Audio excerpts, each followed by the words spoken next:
திருச்செந்தூர் கோவிந்தம்மாள் ஆதித்தனார் மகளிர் கல்லூரியில் 30வது பட்டமளிப்பு விழா. திருச்செந்தூர் அருகே இலங்கைக்கு கடத்த முயன்ற ரூபாய் 10 லட்சம் பீடி இலைகள் பறிமுதல், 2 பேர் கைது. திருச்செந்தூர் கோவிந்தம்மாள் ஆதித்தனார் மகளிர் கல்லூரியில் 30வது பட்டமளிப்பு விழா. கோவிந்தம்மாள் ஆதித்தனார் மகளிர் கல்லூரியில் 30வது பட்டமளிப்பு விழா கல்லூரி வளாகத்தில் உள்ள சீபா ஆதித்தனார் நூற்றாண்டு விழா கலையரங்கில் நடைபெற்றது. கல்லூரி முதல்வர் முனைவர் ஜெயந்தி வரவேற்று பேசினார். கல்லூரி செயலாளர் முனைவர் நாராயணராஜன் தொடக்க உரையாற்றினார்.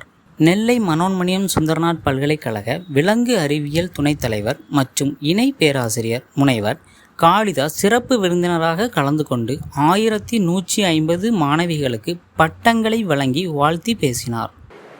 வாழ்வில் உயர்வு பெற இந்த திருச்செந்தூரில் உள்ள கோவிந்தம்மாள் ஆதித்தனார் மகளிர் கல்லூரியின் ஆசிரியர் பெருமக்கள் மற்றும் இந்த கல்லூரியை நிர்வகித்து வரும் நிர்வாகிகள் அனைவருக்கும் நன்றி பாராட்டுவது உங்கள் கடமையாகும். வெளி உலகம் அசாதாரணமானது. நீங்கள் வெளியில் சென்று பார்க்கும் உலகம் அசாதாரணமானது, போட்டி நிறைந்தது. உங்களிடம் நிறைய தொழில் திறமை மற்றும் நற்பண்பை எதிர்பார்க்கும். உங்கள் எதிர்கால வாழ்வின் சிறப்பும் சௌகரியமும் உங்களின் தொழில் திறன் மற்றும் உங்களின் தொழில் அர்ப்பணிப்பை பொறுத்தே நிர்ணயிக்கப்படுகிறது. எனவே நீங்கள் இன்று பெறும் இந்த பட்டமானது உங்கள் தகுதிக்கான சான்று மட்டுமே. ஆனால் நீங்கள் பெற்ற கல்வியை நீங்கள் பெறப்போகும் தொழிலுக்கான ஏற்ற படித்திறனாக மாற்ற உங்களுக்கு நிறைய அனுபவம் தேவைப்படுகிறது. அந்த அனுபவம் நீங்கள் தொடர்ந்து பணியாற்றும் போதே கிடைக்கும். இதனைத் தொடர்ந்து கல்லூரி முதல்வர் தலைமையில் பட்டம் பெற்ற மாணவிகள் அனைவரும் உறுதிமொழி ஏற்றனர். விழாவில் திருச்செந்தூர் ஆதித்தனார் கல்வி நிறுவனர் மேலாளர் வெங்கட் ராம்ராஜ், ஆதித்தனார் கல்லூரி செயலாளர் ஜெயக்குமார், டாக்டர் சிவந்தி ஆதித்தனார் கல்வியியல் கல்லூரி முதல்வர் சுவாமிதாஸ், டாக்டர் சிவந்தி ஆதித்தனார் ஆசிரியர் பயிற்சி நிறுவனம் முதல்வர் மரிய செசிலி, பத்மஸ்ரீ, டாக்டர் சிவந்தி ஆதித்தனார் செவிலியர் கல்லூரி முதல்வர் கலைக்குரு செல்வி, டாக்டர் சிவந்தி ஆதித்தனார் உடற்கல்வி கல்வியியல் கல்லூரி முதல்வர் பொறுப்பு தனலட்சுமி, சிவந்தி அகாடமி ஒருங்கிணைப்பாளர் பிரான்சிஸ் ரெஜிலா மற்றும் பேராசிரியர்கள், பெற்றோர்கள், மாணவிகள் கலந்து கொண்டனர்.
திருச்செந்தூர் அருகே இலங்கைக்கு கடத்த முயன்ற ரூபாய் 10 லட்சம் பீடி இலைகள் பறிமுதல், 2 பேர் கைது.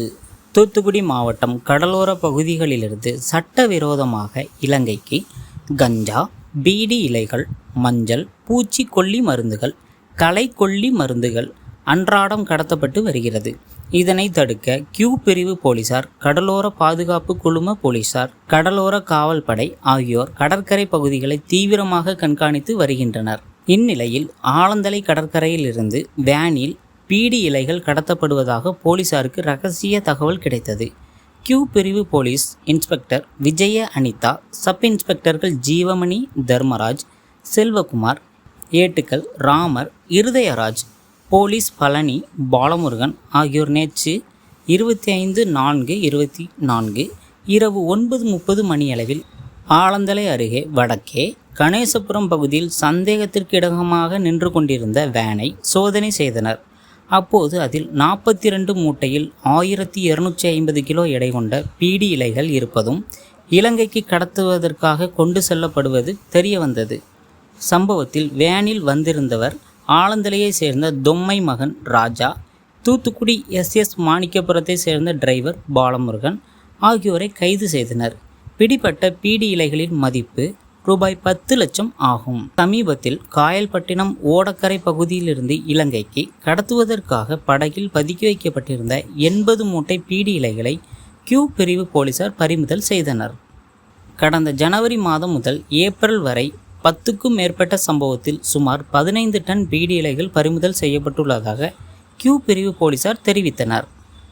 வல்லநாடு வெளிமான் சரணாலயத்தில் அரசு பள்ளி மாணவ மாணவியருக்கான வனவிலங்குகளை பாதுகாப்பது குறித்த விழிப்புணர்வு பயிற்சி முகாம் தூத்துக்குடி மாவட்டம் வல்லநாட்டில் அமைந்துள்ள வெளிமான் சரணாலயத்தில் வைத்து சுற்றுச்சூழல் மற்றும் காலநிலை மாற்றத்தை மற்றும் வனத்துறை சார்பில் அரசு பள்ளி மாணவ மாணவியருக்கான காலநிலை மாற்றம் குறித்த இயற்கை விழிப்புணர்வு பயிற்சி முகாம் நடத்தப்பட்டது.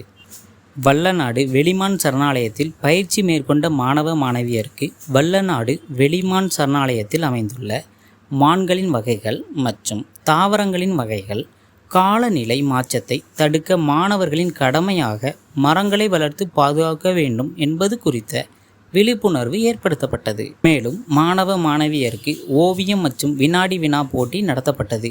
இந்த போட்டியில் கலந்து கொண்ட மாணவ மாணவியர்களுக்கு மாவட்ட ஆட்சியர் லட்சுமிபதி கலந்து கொண்டு பரிசுகள் மற்றும் சான்றிதழ்களை வழங்கினார். மேலும் காலநிலை மாற்றத்தினால் உலக அளவில் பல்வேறு பேரிடர்கள், அதாவது அதிகளவு மழை, அதிகளவு வெப்பம் ஆகியவை உருவாகிறது. இதனை தவிர்க்க மாணவர் சமுதாயம் முன்வந்து மரம் வளர்ப்பது குறித்த முக்கியத்துவத்தை அறிந்து மரம் வளர்க்க வேண்டும் என கேட்டுக்கொண்டார். அமைச்சர் அனிதா ராதாகிருஷ்ணன் மீதான சொத்து குவிப்பு வழக்கு விசாரணை ஜூன் 12ற்கு ஒத்திவைப்பு. கடந்த 2006ஆம் ஆண்டு திமுக ஆட்சி காலத்தில் அமைச்சர் அனிதா ராதாகிருஷ்ணன் வருமானத்திற்கு அதிகமாக 4,90,00,000 சொத்து சேர்த்ததாக லஞ்ச ஒழிப்புத்துறை வழக்கு பதிவு செய்தது. இந்த வழக்கு விசாரணை தூத்துக்குடி மாவட்ட நீதிமன்றத்தில் நடைபெற்று வருகிறது. இந்த வழக்கில் அமைச்சர் அனிதா ராதாகிருஷ்ணன், அவரது மனைவி, மகன்கள், சகோதரர்கள் உட்பட 7 பேர் மீது வழக்கு பதிவு செய்யப்பட்டு 15/4/2001 முதல் 31/3/2006 வரையிலான காலகட்டத்தில் அனிதா மற்றும் அவர் குடும்ப உறுப்பினர்களின் பெயரில் வாங்கப்பட்ட ரூபாய் 6.50 கோடி மதிப்பில் உள்ள 160 ஏக்கர் நிலம் உள்ளிட்ட 18 சொத்துக்களை அமலாக்கத்துறை முடக்கியது. இவ்வழக்கில் தங்களையும் இணைக்க கோரி அமலாக்கத்துறை மனு செய்துள்ளது. இதன் காரணமாக இந்த வழக்கு மீண்டும் சூடுபிடித்தது. இந்நிலையில் அமைச்சர் அனிதா ராதாகிருஷ்ணன் மீதான சொத்து குவிப்பு வழக்கு தூத்துக்குடி மாவட்ட நீதிமன்றத்தில் இன்று விசாரணைக்கு வந்தது. இவ்வழக்கை போக்சோ சிறப்பு நீதிமன்ற நீதிபதியும் மாவட்ட நீதிபதி பொறுப்பு சுவாமிநாதன் வழக்கை விசாரணை செய்தார். வழக்கு விசாரணைக்கு அமைச்சர் அனிதா ராதாகிருஷ்ணன் தரப்பினர் மற்றும் அமலாக்கத்துறை வழக்கறிஞர் என இரு தரப்பினரும் ஆஜராகவில்லை. தூத்துக்குடி மாவட்ட லஞ்ச ஒழிப்புத்துறை சார்பில் அதன் வழக்கறிஞர் ஆஜராகி இருந்தார். இதையடுத்து வழக்கு விசாரணையை வரும் ஜூன் 12ஆம் தேதிக்கு ஒத்திவைத்து உத்தரவிட்டார். கோடை வெயிலின் தாக்கம் அதிகரித்துள்ள நிலையில் தூத்துக்குடி மாவட்டத்தின் முக்கிய தொழிலான உப்பு உற்பத்தி செய்யும் பணி தீவிரமாக நடைபெற்று வருகிறது. இந்தியாவில் குஜராத்துக்கு அடுத்தபடியாக தூத்துக்குடியில்தான் உப்பு உற்பத்தி அதிகளவில் நடக்கிறது. இந்தியாவில் குஜராத்துக்கு அடுத்தபடியாக தூத்துக்குடியில்தான் உப்பு உற்பத்தி அதிக அளவில் நடைபெறுகிறது. இங்கு சுமார் 30,000 ஏக்கரில் தூத்துக்குடி தருவைக்குளம், வெப்பலோடை, ஆறுமுகநேரி, முள்ளக்காடு, பெரியசாமிபுரம் உள்ளிட்ட பகுதிகளில் உப்பு உற்பத்தி செய்யப்படுகிறது. உப்பு உற்பத்தி செய்யும் பணியில் சுமார் 50,000 தொழிலாளர்கள் ஈடுபடுகின்றனர். கடந்த ஆண்டு டிசம்பர் மாதம் தூத்துக்குடி மாவட்டம் முழுவதும் பெய்த பலத்த மழை காரணமாக உப்பளங்கள் மழைநீரில் மூழ்கி சேதமடைந்தன. இதன் காரணமாக வழக்கமாக ஜனவரி மாதம் முதல் தூத்துக்குடி மாவட்டத்தில் உப்பு உற்பத்தி துவங்கி நடைபெறும் நிலையில் இந்த ஆண்டு கடந்த மார்ச் மாதம்தான் உப்பு உற்பத்தி துவங்கியது. உப்பு உற்பத்தி துவங்கிய நிலையில் கடந்த சில நாட்களுக்கு முன்பு கோடை மழை 2 நாட்கள் பெய்ததால் மீண்டும் உற்பத்தி பாதிக்கப்பட்டது. தற்போது தூத்துக்குடி மாநகரம் மற்றும் மாவட்டத்தின் பல்வேறு பகுதிகளில் வெயிலின் தாக்கம் அதிகரித்து காணப்படுவதால் மீண்டும் உப்பு உற்பத்தி செய்யும் பணி விரைவாக நடைபெற்று வருகிறது. ஆனால் நல்ல தரமான உப்பு உற்பத்தி செய்ய இன்னும் சில நாட்கள் ஆகும் என்பதால் புதியதாக உற்பத்தி செய்யப்படும் உப்பு விலை ஒரு டன் 2000 முதல் 1500 ரூபாய் வரை விற்பனை ஆகிறது. ஆனால் கடந்த ஆண்டு உற்பத்தி செய்யப்பட்டு தேக்கி வைக்கப்பட்டுள்ள உப்பு ஒரு டன் 4000 ரூபாய் வரை விற்பனை செய்யப்படுகிறது.